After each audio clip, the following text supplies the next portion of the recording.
3. Globalisasi, masyarakat digital, emang berdampak?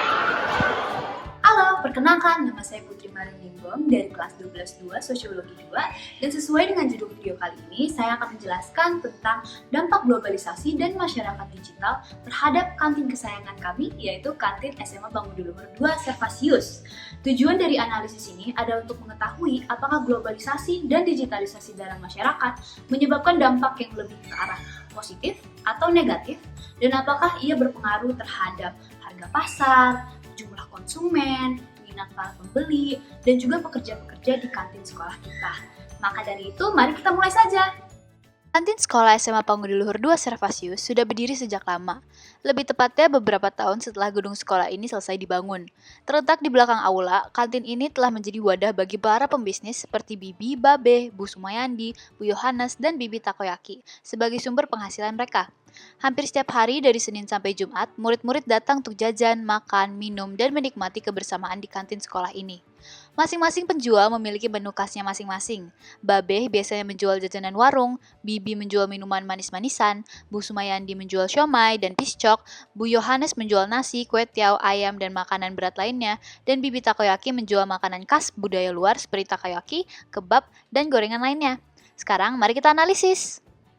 Nah, sebelum kita masuk ke dalam hasil analisis dampak globalisasi dan masyarakat digital, ada baiknya kita mengetahui terlebih dahulu apa sih itu globalisasi, apa sih itu masyarakat digital. Nah, bisa dilihat di slide ini bahwa globalisasi didefinisikan sebagai gejala mengglobalnya sosiokultural antar bangsa di dunia, seolah-olah telah melebur menjadi kultur dunia, mengakibatkan bangsa-bangsa yang semakin dekat hingga menjalin hubungan seperti contohnya hubungan diplomatik. Globalisasi ini itu identik dengan internasionalisasi, liberalisasi, westernisasi, dan deteritorialisasi. Lalu ada modernisasi, yaitu hasil dari timbulnya globalisasi. Contohnya di kehidupan sehari-hari kita itu seperti perkembangan iptek, perkembangan komunikasi antar negara, dan juga tersebarnya suatu budaya yang sudah menjadi mendunia sekarang. Lalu yang terakhir adalah masyarakat digital. Masyarakat digital didefinisikan sebagai masyarakat yang memanfaatkan atau menggunakan teknologi digital dalam aktivitas kehidupan sehari-hari. Seperti contohnya saya yang menggunakan HP ini untuk merekam video di media sosial saya. Nah, mari kita masuk ke hasil observasi. Yang pertama itu dari hasil observasi saya mendapatkan bahwa di kantin sekolah SMA Pangudi Luhur ini menunya itu sangat bervariasi. Mulai dari sushi yang asal dari Jepang, takoyaki yang asalnya dari Jepang pula, lalu ada kebab yang asalnya dari India tapi divariasikan sedikit menjadi lebih khas dan lebih enak di lidah-lidah anak-anak remaja. Lalu ada juga makanan seperti siomay yang masih khas daerah sini, masih ada kue tiaw dan lain sebagainya. Lalu target konsumen dari kantin ini itu serupa, yaitu murid-murid SMA Pangudi Luhur 2 Servasius dan warga-warga lainnya yang tertarik untuk makan di sana. Lalu 3 dari 5 penjual di kantin SMA Pangudi Luhur 2 Servasius ini telah menggunakan metode QRIS sebagai pembayaran non-tunai agar mempermudah transaksi dan juga meningkatkan jumlah pelanggan karena banyak sekali anak zaman sekarang yang sudah tidak bisa lagi menggunakan tunai untuk pembayaran. Lalu 3 di antara penjual di kantin sekolah SMA Pangudi Luhur 2 Servasius menjual makanan khas negara lain seperti yang saya contohkan tadi, dan juga campuran antara masakan negara lain dengan masakan kita seperti contohnya maklor atau makaroni telur. Lalu dari tahun ke tahun jumlah konsumen telah meningkat dan dari tahun ke tahun harga juga meningkat. Dari wawancara yang saya lakukan dengan Bu Sumayandi, siomay yang dahulu pada tahun 2006 harganya 1.000 bisa mendapatkan 3 atau satu siomay per piece itu ada Rp300, sekarang menjadi Rp1.000 per siomay. Hal ini bisa diakibatkan karena mungkin mahalnya bahan baku. Berikut wawancara saya dengan Bu Sumayandi. Dari kelas 12 dan aku ada tugas dari buat melakukan analisis di suatu komunitas dampak globalisasi dan digitalisasi. Nah, saya izin wawancara Ibu. Pertama-tama bolehkah Ibu memperkenalkan diri Ibu? Oh ya, nama saya Samiato. Ibu dari sini berapa lama? Sudah dari tahun 2006. Oh, Iya. sudah lama juga Bu. Lama. Dari dulu jualannya siomay Sama ya. Terus menurut Ibu jumlah konsumen atau pelanggan selama tahun ke tahun ini meningkat ya dari 2005? Kalau saya bilang meningkat sih. Jadi dari dulu siomay 1.001. 1.000. Enggak, kalau dulu masih murah, dulu 300. Oh iya. 1.000 bisa ada 3 dong. Iya. Oh.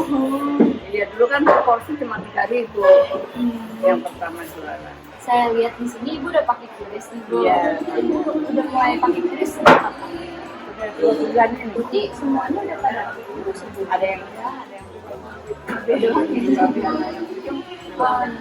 itu aja pertanyaan saya. Terima kasih ya, Bu. Sama-sama. Lalu sekarang kita memasuki analisis dampak. Karena kita harus memulai segala hal dengan positif, mari kita mulai dengan dampak positif dari globalisasi dan masyarakat digital. Untuk globalisasi tersendiri, itu yang pertama ada peningkatkan akses informasi dan inovasi kuliner dari luar. Seperti yang saya bilang tadi, ada campuran antara budaya Indonesia dan budaya luar dalam pembuatan proses makanan yang dijual di kantin sekolah ini. Lalu yang kedua, kesadaran gizi yang lebih tinggi dari baik pembisnis maupun murid-murid sendiri, sehingga menunya menjadi lebih variatif. Seperti misalnya kalau kita beli nasi goreng di Babeh, itu kita dikasih timun, dikasih sayur. Kalau kita beli gorengan, itu dalam gorengannya ada wortel.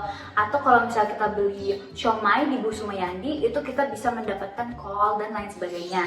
Lalu untuk masyarakat digital, positifnya itu kemudahan dalam sistem pembayaran. Seperti tadi, pembayaran mulai berpindah dari tunai ke non-tunai melalui QRIS.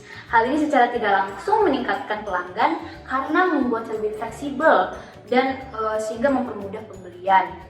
Lalu yang kedua, pengelolaan bisnis yang lebih efektif, pencatatan laba rugi dapat dilaksanakan dengan lebih baik dengan adanya teknologi, sehingga evaluasi bisnis tiap bulannya dapat dilakukan dengan lancar. Lalu kita masuk ke dampak negatif yang walaupun tidak sebanyak positif tetap harus disebutkan, yaitu di globalisasi yang pertama, budaya luar. Seperti tadi walaupun itu bisa menjadi positif, ini juga bisa menjadi negatif, karena budaya luar yang terlalu berpengaruh dapat menghilangkan kekhasan budaya lokal kita, walaupun hal ini tidak terlihat secara langsung di SMA Pangudi 2 Servasius, karena mereka masih menjual banyak makanan tradisional seperti goreng-gorengan, piscok, siomay, kue tiaw, dan lain sebagainya. Lalu di masyarakat digital dampak negatifnya ada, yaitu persaingan dengan bisnis luar. Semakin berkembangnya HP ya teman-teman, semakin berkembang juga aplikasi-aplikasi seperti penjualan makanan secara online yang dapat diantarkan ke sekolah, sehingga minat dan fungsi kantin berkurang sama tahun ke tahun.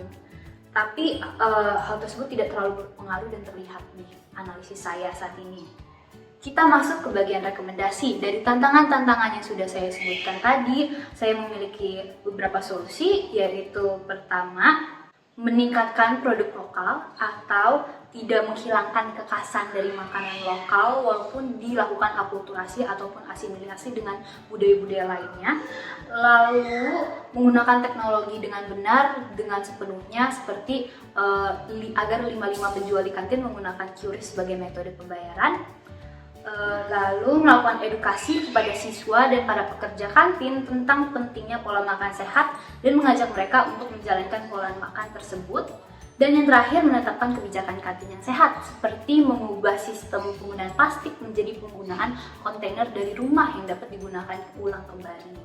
Kita sudah sampai ke bagian penutup dari video, jadi dapat diambil kesimpulan bahwa globalisasi dan masyarakat digital mengambil peran yang besar dalam perkembangan kantin di SMA Pangudi Luhur 2 Servasius. Keseluruhan, globalisasi dan masyarakat digital membawa dampak positif dengan tantangan yang dapat kita selesaikan bersama sebagai warga sekolah ini. Tanpa lupa untuk memanfaatkan peluang yang ada. Baiklah, sekian dari saya. Mohon maaf jika ada salah kata. Terima kasih.